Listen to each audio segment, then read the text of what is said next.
idulog naman po natin sa Panginoon ang ating pong mga kahilingan, ating pong mga panalangin.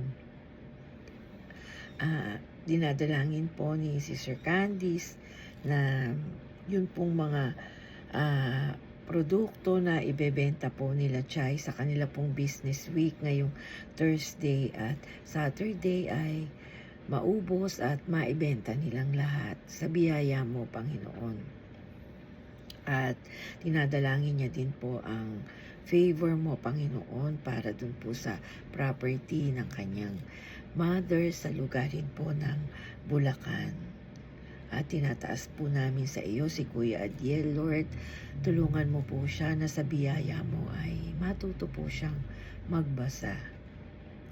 Gayon din po ay dinadalangin din po namin ang kahilingan po ni Sister Ces na patuloy mong gabayan at ingatan ang kanya pong pamangkin na si Sofia sa pagpasok po niya sa school dahil nag-uumpisa na po siyang mag-aral. At patuloy po din namin idinadalangin ang pag-iingat mo, Panginoon, at paggabay mo kay Sister Queen at kay King sa kanila pong pagpasok, sa kanila pong mga trabaho. At tulungan mo po ang mga bata po na kanyang mga pamangkin na maboost po ang kanilang immune system, Lord, para po malayo po sila sa mga sakit na hindi po sila madaling mahawa o hindi sila madaling magkasakit kasi nga po ngayon ay panahon na po ng tag-ulan. At dinadalangin din po niya, Panginoon, ang patuloy na pag-iingat mo, paggabay mo, at pagbibigay mo ng wisdom para sa Vergara and Edel family. At para naman po sa kahilingan po at panalangin ni Sister Rose, we pray, Lord, na dumating na yung lens po ni Elder Amado na gagamitin niya po para po sa kanyang eye operation.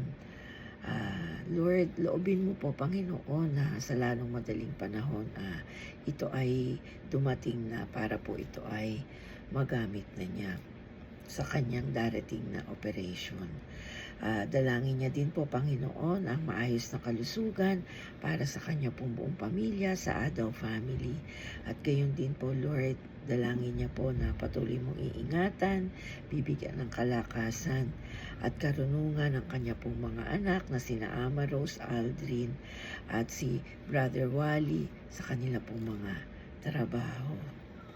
At dinadalangin din po namin, Panginoon, ang kahilingan po ni Sister Ann para sa kanya pong mga apo na sila Nathan at si Jeraya. Tulungan mo po sila, Panginoon. Tulungan mo po ang mga batang ito na maging makilala ka po nila ng lubusan sa kanila pong mga buhay. Magkaroon po sila ng malalim na relasyon sa iyo at patuloy po lumago ang kanilang mga espiritual na buhay. Ipuin mo po sila, Panginoon. Ilapit mo po sila sa iyo, Panginoon. Gayon din po, Lord, tinataas din po namin sa iyo si Jeraya na tulungan mo po siya na matapos niya na ang lahat ng requirements niya para po siya ay makagraduate na sa susunod na taon. I pray, Lord, na ma-facilitate namin ng maayos yung pagkuha po namin ng passport sa Wednesday sa June 25. Samahan mo po kami, Panginoon, at patuloy na gabayan, ingatan, Lord, sa aming pagpunta sa DFA. Gayon din po, tinataas ko sa iyo at tinadalangin, Lord, yung favor para po dun sa property namin sa lugarin po ng Santa Cruz. At dalangin ko po, Panginoon, na gabayan mo po ako at samahan sa aking pong pagtayo sa araw ng linggo. Gabayan mo po ako na yung banal na espiritu at patuloy na pangunahan. Be my speaker, Lord. Samahan mo po ako, Panginoon. At pagpalain mo, Lord, ang mensahe na dadalahin ko sa araw ng linggo. Nawa ito ay ma-deliver ko, Panginoon, ng buong kalakasan, buong karunungan na nagmumula sa iyo. Tinataas din po namin sa iyo, Panginoon, si Sister Mel. Lagi mo po siyang iingatan, Panginoon. Sa'yo lamang po siya umaasa.